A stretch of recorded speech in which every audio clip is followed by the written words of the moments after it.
Good morning. Very early Monday the 10th, June 2024. Today I want to talk about music and bands with Chisel announcing their 50th anniversary tour. I thought that was a good subject to segue into some of the stuff we saw in Toowoomba in the early 80s after I left school in any case, and no doubt after that. Not quite sure when it stopped. I got busy going broke, possibly stretching back to the 70s.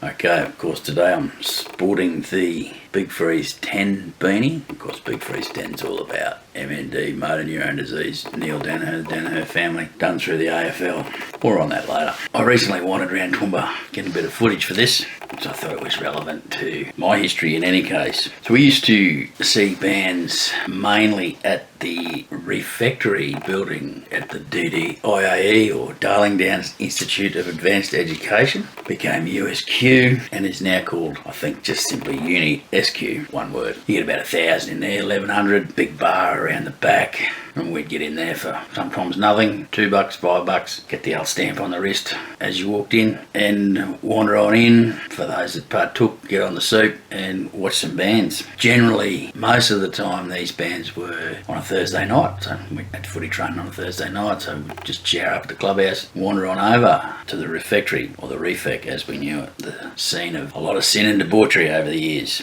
Outside of footy season, well, the bands were still there, but unless there was a big name on, probably wouldn't go. So here's just a bit of an example, or at least the bands I saw. Radiators, Hoodoo Gurus, My Sex was spectacularly good. Dexys Midnight Runners, they were unbelievable. Angels, of course, also relevant because it's 10 years since the great Doc Neeson has died, and I'd be getting close to double figures in the number of times I saw the Angels in Toowoomba. Mental as Anything, that one sticks in my mind for some reason. I think that was back in 82. I think the Divinyls, but the Divinyls definitely appeared at the Lake Hotel, which was more somewhere you go to get your head punched in, and it burned down and became a live music venue probably later in the 80s, but it was certainly a rough place. Red Gum, they were pretty spectacular. Jimmy Barnes, the loudest band I've ever heard. Rose Tattoo or Angry Anderson, can't remember which vintage then. They were unbelievably loud. Goanna, and some of the big ones, Icehouse, or what they call Flowers still. Now they were on a Saturday night. Chisel, now I think Chisel appeared at least twice. I only saw them once. Jimmy Barnes, of course, after the breakup. And another one of the biggies was Hot Chocolate and their support band, King Cobra from Sydney. Can't remember if that was a Thursday or a Saturday, but it was a cracking night. We also saw bands at the Powerhouse. It was a rough place, another of the Jimmy Aspermurgus owned venues. So now the Powerhouse became a live music venue as well, and I do remember seeing Australian Cruel there, because we saw Australian Cruel over at the Refect. They'd be the band I saw the second most times. Australian Cruel at the Powerhouse. I do remember that night James Rain was wearing just a normal white singlet, and he must have been getting some heckle from the crowd because he was looking to get down in the crowd and punch on. He got a bit verbal. I understand he's a great bloke, but when you're young you do things that maybe you wouldn't do when you're older. The Screaming Jets, they were spectacular. Great Band. Dave Gleason and the boys. And we saw the Radiators there as well. Understand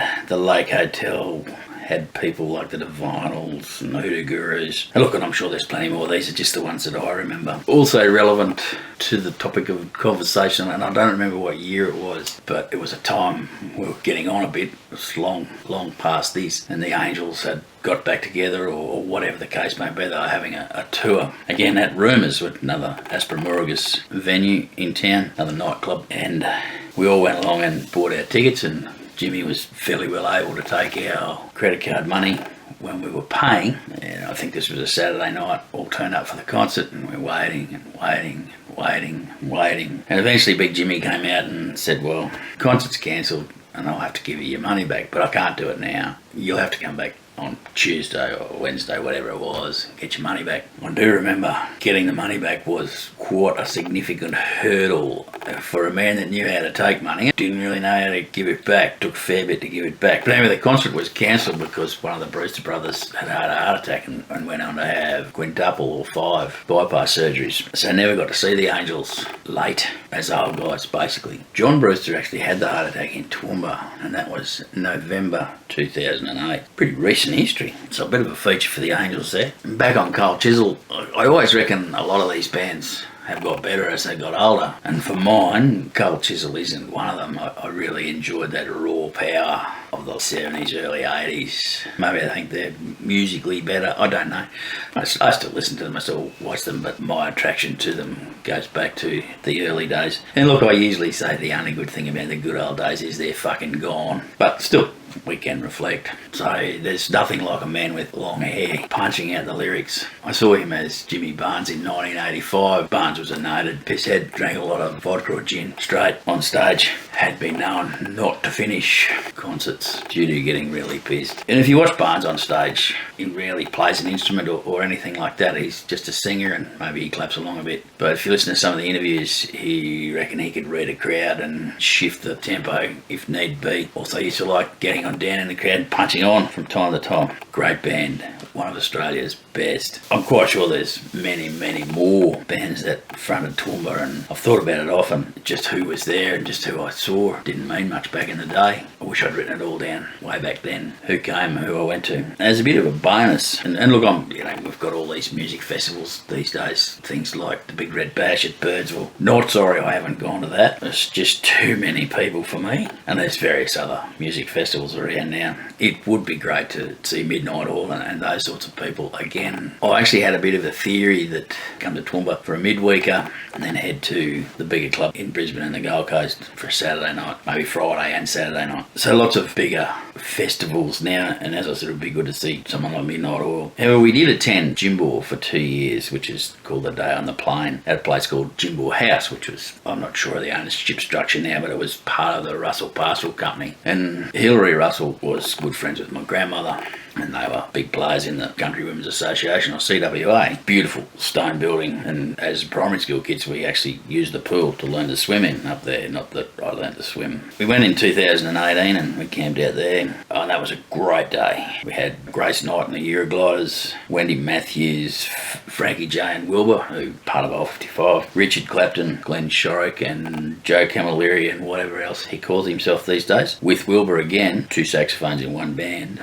Joe was spectacular that particular night. We went back in 2019. Can't help but think I missed someone here, but I photographed the show. We had Danny Hines, Pseudo Echo. How good is it to see men with long hair and coiffured moustaches and beards? They were spectacular. Can't remember if we saw them in Toowoomba or not. I'd go with probably not, but maybe we did, or maybe they came and I didn't go. John Paul Young, Ross Wilson from Mono Rock. Again, not sure if we saw Mono Rock in Toowoomba or if they came and I didn't go. And John Stevens finished up the night at Jimbo 2019. So then we probably missed 2020, 2021. On the resumption, we didn't go. 2019 was a little bit crowded for us. And look, I appreciate they've got to get crowds to pay the bills, but I don't have to be part of the crowds, and that's our decision. It would have been very, very good to see the Radiators, who played last year at Day on the Plain at Jimbo, for one simple reason. The Radiators remain a great band to this day, almost, quite recently anyway, and to see them singing Give Me Head on the hallowed grounds of Jimbo House would have given me a little chuckle. I would have had a little chuckle about that being sung there, and just knowing how prim and proper the whole place was. I don't know, I didn't go, so maybe they didn't sing it. Maybe they were told, you can't sing that grubby song here at Jimbo House. So that's about the strength of that little expose. We saw some great bands, some great music in Toowoomba over the years. Of course, the refectory now has become a place of learning. I wandered around there the other day, trying to get a bit of footage of where we used to go. Couldn't even remember where we'd park, how we'd get in there. It's that long ago, and it's changed that much out there. But they were good days. Always good to reflect on good days like that, days of the cassette tape, and in my particular case, no money at all, but these things we saw for almost nothing. With regards to modern concerts, my daughter bought tickets to Coldplay, I think 2016, and you had to buy the tickets a fair way ahead, and she had to travel to France with her job. So she gave me the ticket. If you go back to the old days, we'd finish footy training, we'd have a shower, we'd go pay out $2, $5, whatever it was, and in we'd go. Now this show was a bit different. I travelled down with my second son. We sat around in the sun and lined up outside Suncorp, Lang Park for many hours, and then when the time came for the big rush to check in and get in and get you good position. We did that, and then we stood around for many hours awaiting the start. And I do remember there was a woman behind me trying to piss in a soft drink bottle. I think I'll kind of give these things a miss, these modern day concerts. I have no idea what it would have cost to go to Coldplay. Nothing wrong with the concert, quite good, quite well put together, but just a bit different to the old days. Of course, with the 50 years Cold Chisel reunion, my children have secured me tickets. There's a couple of them coming too. So it certainly will be interesting to see what it's like these days, because when we saw Cold Chisel back in the day and all those bands, the Refec and the Powerhouse, while I wasn't a drinker, alcohol was a big part of it. There was no seating, it was standing, open mind, positive stance. I'm sure it'll be great. Always were a great band. Ian Moss did play at the Shamrock Hotel. I can't remember when that was either. It's all so long ago in the dark, distant past. Anyway, I'm going to do one as well. Toowoomba used to be a pretty tough town, as I'm sure many other towns did. There were a number of places you could go to punch on in town. A couple of them really nasty, really violent. So look out for that. Not sure when I'll do that. It's kind of random what I do and how I do it at the moment. There we go. Bands in Toowoomba back in the 80s and maybe 90s. But I wasn't attending in the 90s.